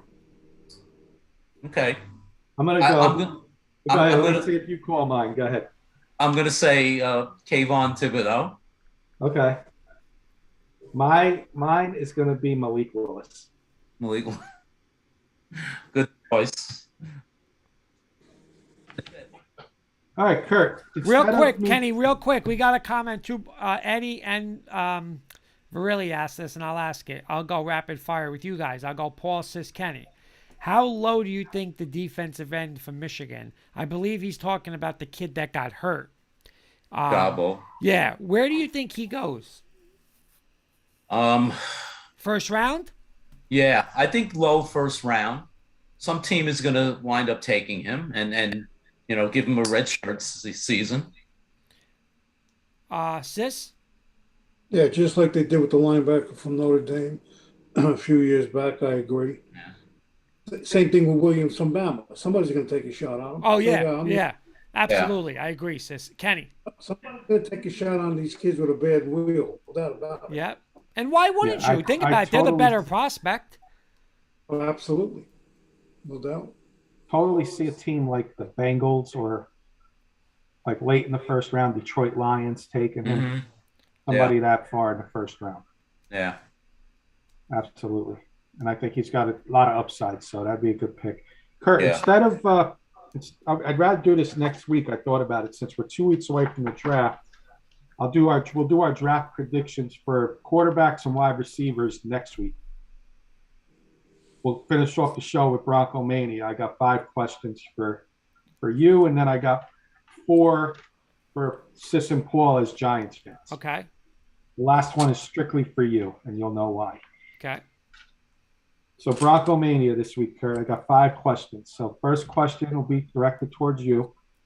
Kurt, it's a would you rather. A, have one more Super Bowl with John Elway. B, have 2 more Super Bowls with Peyton Manning. Or C, have 3 Super Bowls with Russell Wilson. Oh, 3 Super Bowls with Russell Wilson. Okay. I was curious if you would want to see 1 more with Mr. Elway or 2 more with Mr. Manning. Nope. I'll just put the videotape on and I'll watch the one with Elway. Nope. All right. I want more with Russ. Sis, change the question up for you. Would you rather have Super Bowl Phil Simms or Super Bowl Eli Manning? Super Bowl Phil Simms. And Paul, same question for you. Oh, it's tough. 1A and 1B. Right. I'll go Phil. He's my quarterback. Boy, Paul. I'm going to go Phil Simms too. He was our first Super Bowl champion. I got to go with Phil Simms. Yeah. Kurt, if you had to bring one of these head coaches back, it doesn't have to be at a head coaching position. It could be a coordinator. Would you bring back A, Josh McDaniels, B, Wade Phillips, or C, Vic Fangio? He could be as a coordinator? Yeah, it doesn't have to be a head coach. Oh, Wade Phillips. By the way, he just got it. Wade Phillips is going to be a head USFL, coach. right? Yeah, as XFL. XFL. Yeah. Oh, definitely Wade Phillips as a D coordinator. All right, sis, this is a little harder for us as Giant fans. If you had to bring one of these guys back, it doesn't have to be as a head coach. Ray Hanley, Joe Judge, Ben McAdoo, or Pat Shermer. I will not answer that question. Paul, I know he'll answer it. I'm going to hear what his answer is going to be. I'll answer it.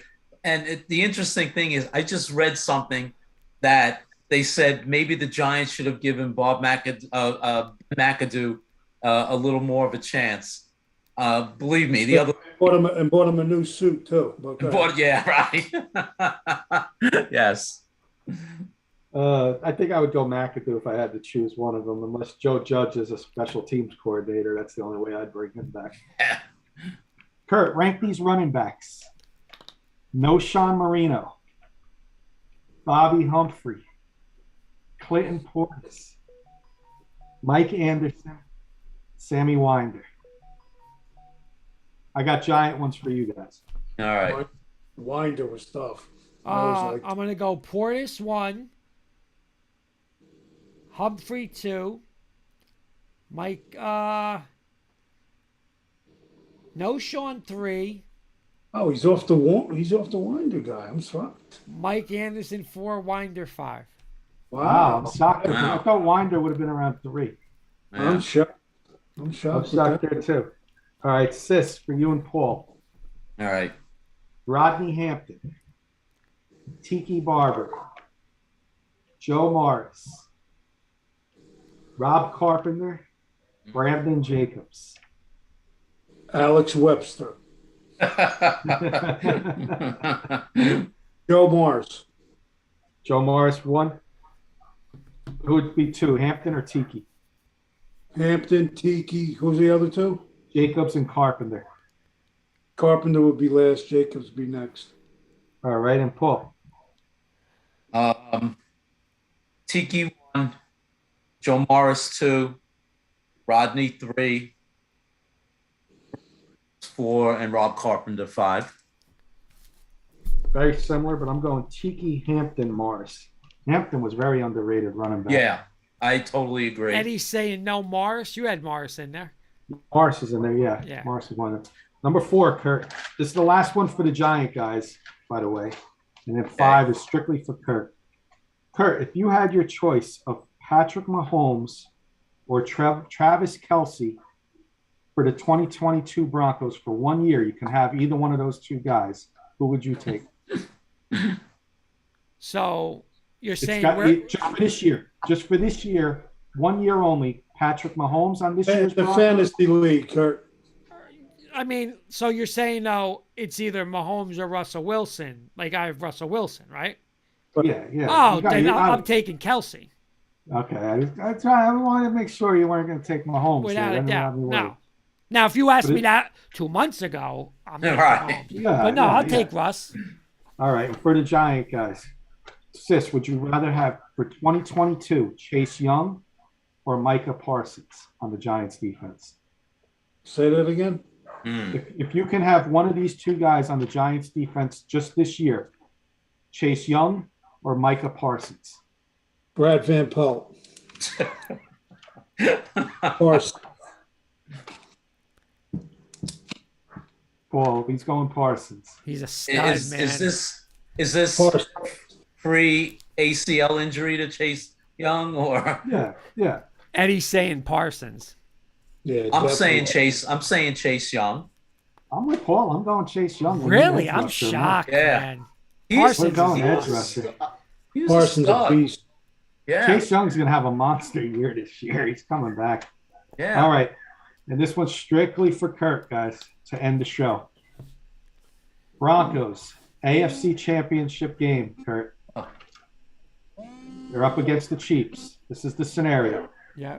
4th and 5, Patrick Mahomes, incomplete pass to Travis Kelce. Broncos go to the Super Bowl. You need to give me your best incomplete. Well, I'm not going to yell incomplete. Yo, you're asking me my reaction or what? You just I want me to want say your best incomplete. Okay. Incomplete. But I'm not going to be yelling that. I'll be jumping, yelling. I'll be jumping on hoops, yelling at hoops. I'll be yelling, let's effing go. Let's go. Get Mahomes off the field. I'll be fired up. Fired up. Well, there was my Bronco Mania for you guys this week. Hey, Kurt. And Kurt, we'll ask part B up to this. I'm sorry. And give us your best Mile High salute, Kurt. Oh. There you go. Go ahead, Paul. I'm sorry. What were you saying? Yeah, no. That's good. Of course, this is only one man's opinion. Rich Eisen, they asked him the top 5 AFC teams. I saw that, and he didn't have Denver in there. No, I was going to say. I saw that.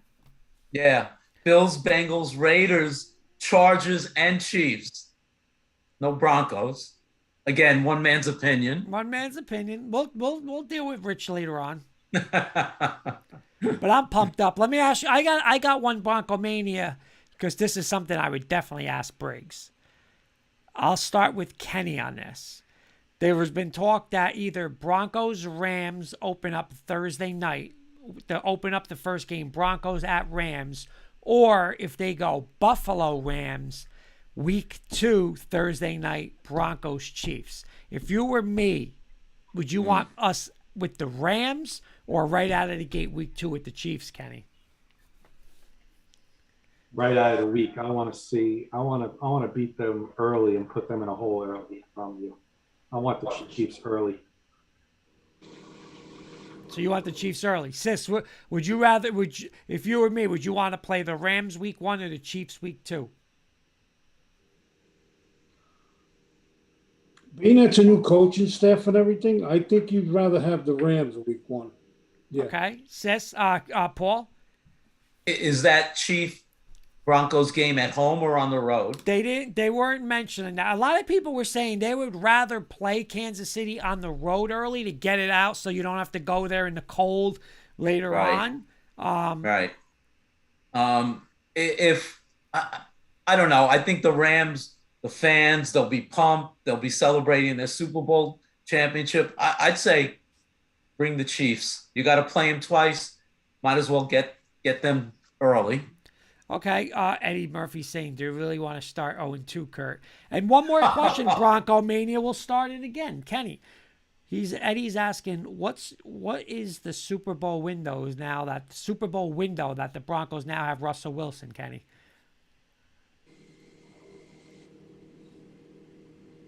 I think you got to be there by next year. You better be contending for a Super Bowl. By year 3, you better be winning the Super Bowl. But I'm saying window wise, like how many years are we going to be in a Super Bowl window? Oh, Super Bowl window? 5 years. Sis, Broncos Super Bowl window. It's funny you brought this up. I watched Takeout this morning, and it was yesterday morning, and it was Greeny, and I agree with him. The Broncos will win the Super Bowl in the next 3 years. Not this year, maybe next year or the year after. Mm-hmm. Paul. I think you'll have about a 5-year window, and I agree with Sis and Kenny. Next year, at worst, playing for the championship and or getting in the Super Bowl, but that 5-year window. That's music to my ear, boys. The only thing I'd be worried about right now, and we don't know because they haven't played a game yet. I'd be worried about an inexperienced coaching staff. LaFleur over at Green Bay, he hasn't won any Super Bowls. You know, Shanahan was a new coach of the 49ers. He hasn't won any Super Bowls. You know, I would have, if you were all about going in with Rodgers or Russell Wilson as a Bronco GM, I would have went after a veteran head coach. That's just my opinion. I would have went after like a Doug Peterson or somebody who's been in Super Bowls before. I'm not saying Doug Peterson, but somebody got the experience of being in playoffs and Super Bowls. Let me ask you a question. Do you think Bruce Arians won that Super Bowl for Tampa Bay? No, their defense did. And they let Brady do what Brady had to do, right? Right. When you Let me guys ask got, Kurt. oh, go ahead, Paul. Yeah, because I Let want me to ask ask next. Go her ahead. a question.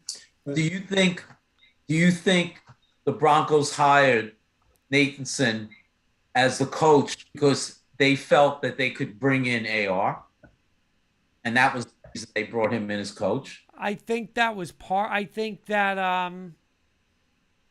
I would say that yes, not only because of that reason, but I think that there was a part of that. Yes.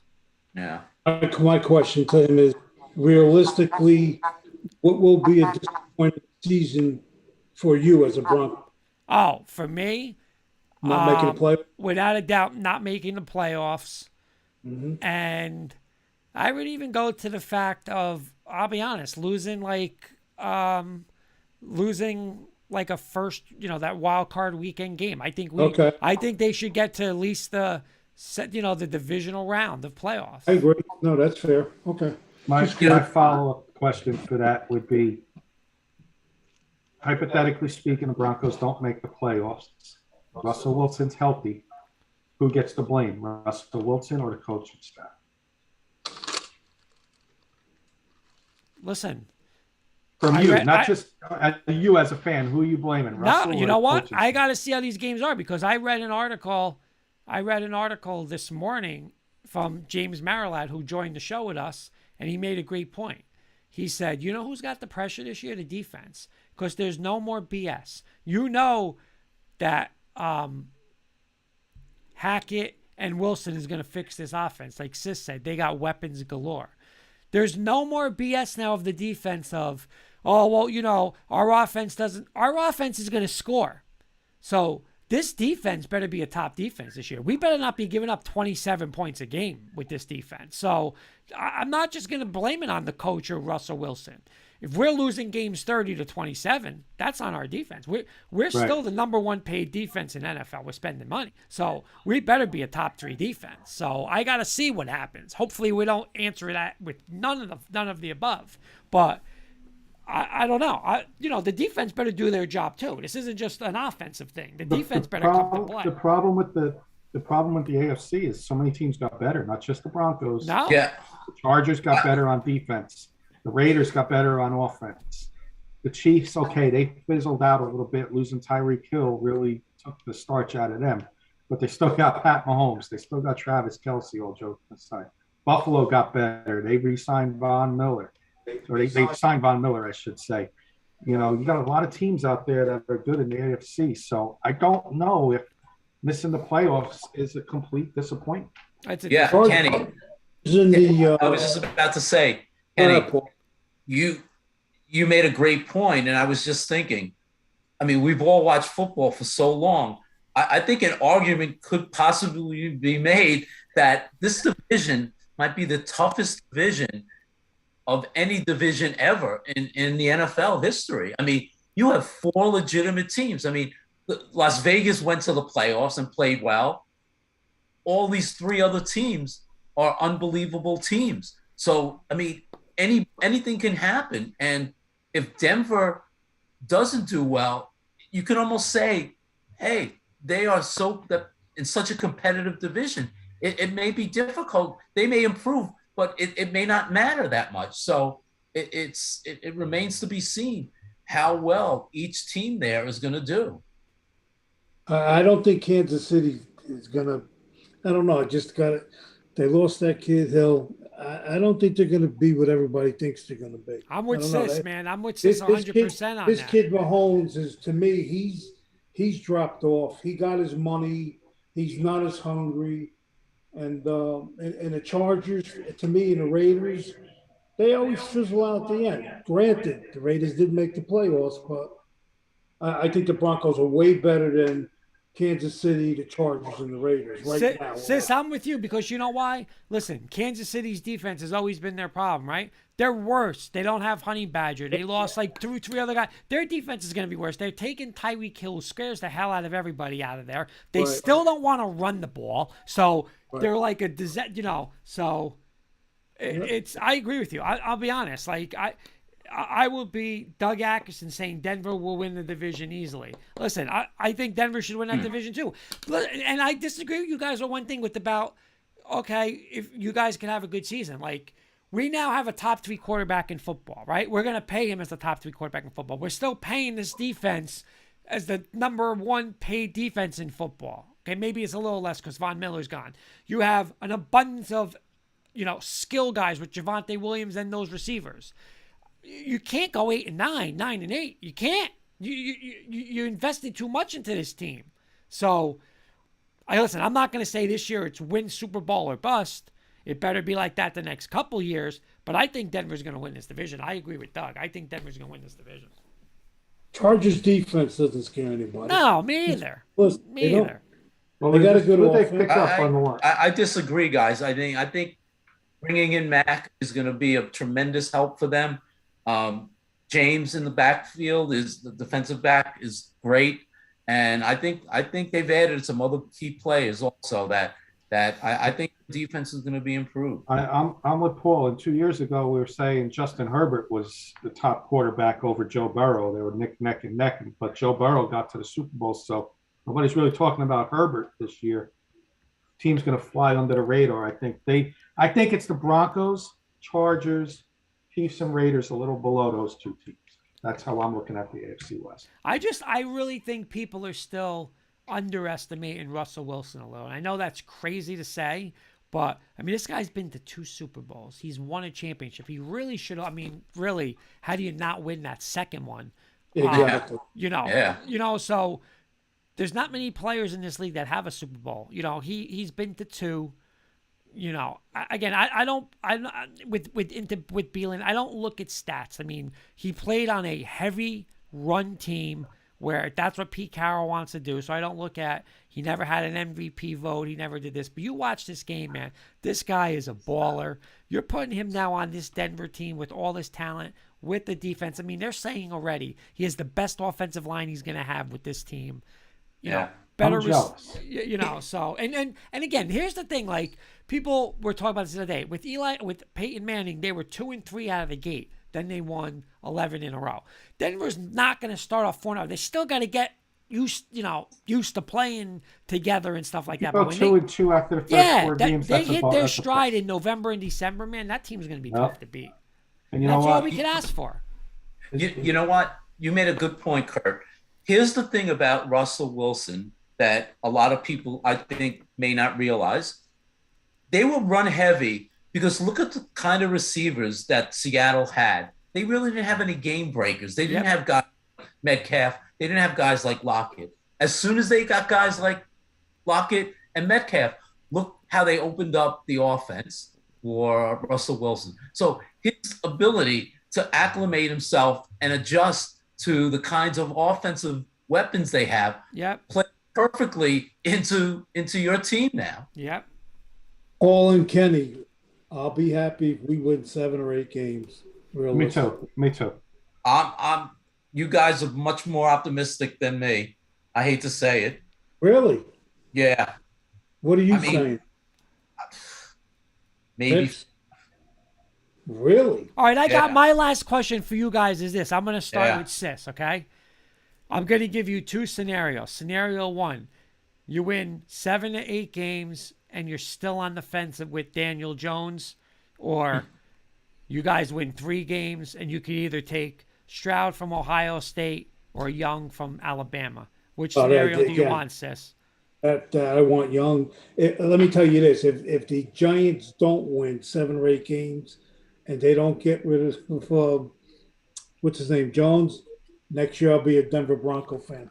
But I'm saying, what would you rather do, Sis? Would you rather win 7, 8 games, but be like, I still don't know if he's the franchise quarterback, or win 3 games and get your franchise quarterback next year? Again, that it's hard to say because obviously you're going to have to see how the season goes. But if I had to pick, I'd rather lose 3 games and get Bryce Young.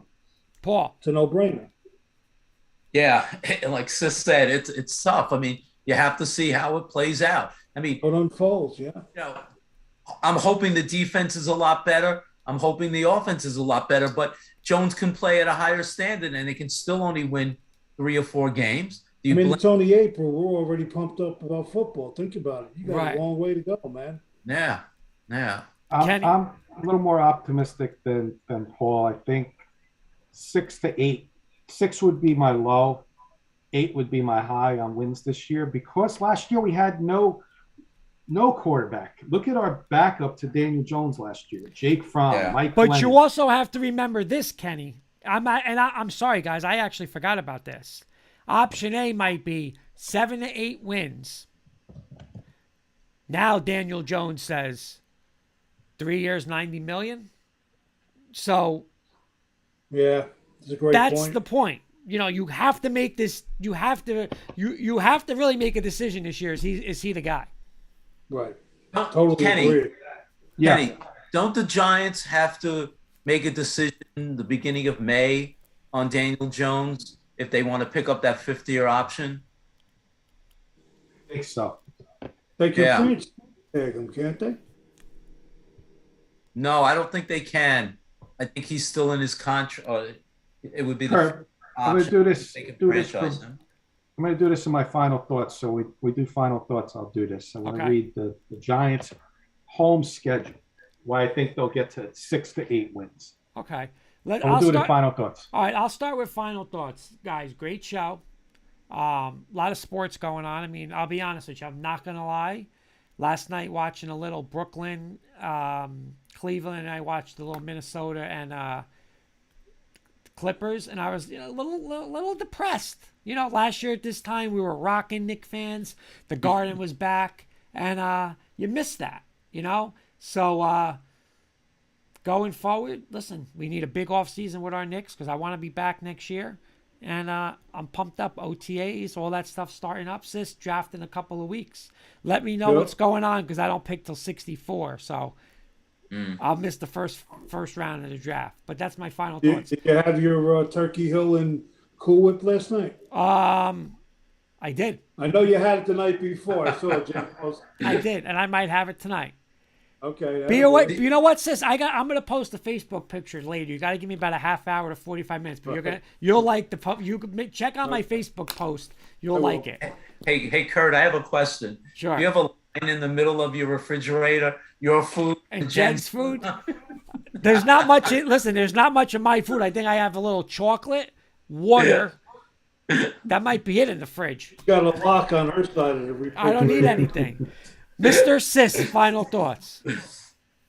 Final thoughts. I want to ask Mr. Rosen, Judge Rosen, what time is your first case tomorrow morning? Listen, I'm going to call the bailiff. Rusty, so we'll have you out in no time, Come to sis. Maryland to arrest me. Great show tonight. A lot of fun. Mr. Rosen, final thoughts. Great show. Always a pleasure, guys. Looking forward to the draft in a couple of weeks, and hopefully there'll be some surprises, and we'll all be happy. And I'm glad my Mets are starting off on a good note so far. And Mr. Kirkpatrick, take us away. Final thoughts on not dates set, but schedule on Giants. Commanders 2 games. I'm going to go split 1-1. Cowboys, I'll say we lose both. Philly, we split 1-1. Okay, so that's 2 wins right there. Then our home games. I'm just going to read the home schedule: Bears, Lions, Texans, Colts, Ravens, Panthers. I honestly think we can get to about 7 wins with that home schedule. You gotta be a home force with those teams on your home schedule. The away schedule's a little harder. I'm not going to read it, but the away schedule's a little harder. But I could see us getting to 6 to 8 wins with that schedule, just by a better quarterback as a backup if Jones was to get hurt. Okay. Well, Tyrod Taylor they signed, so Yeah, All right. Anything else, Mr. Kirkpatrick? that's it. Great show. A lot of fun tonight, boys. And we'll see everybody next week. And we're going to do a little NBA, I think, tomorrow, right, Kurt? Yes, sir. We're going to make our Joey playoff picks. Clams, come on. All right, Yes, we'll sir. have Joey Clams on and Carson. We'll do some NBA breakdown of the matchups. Sounds good.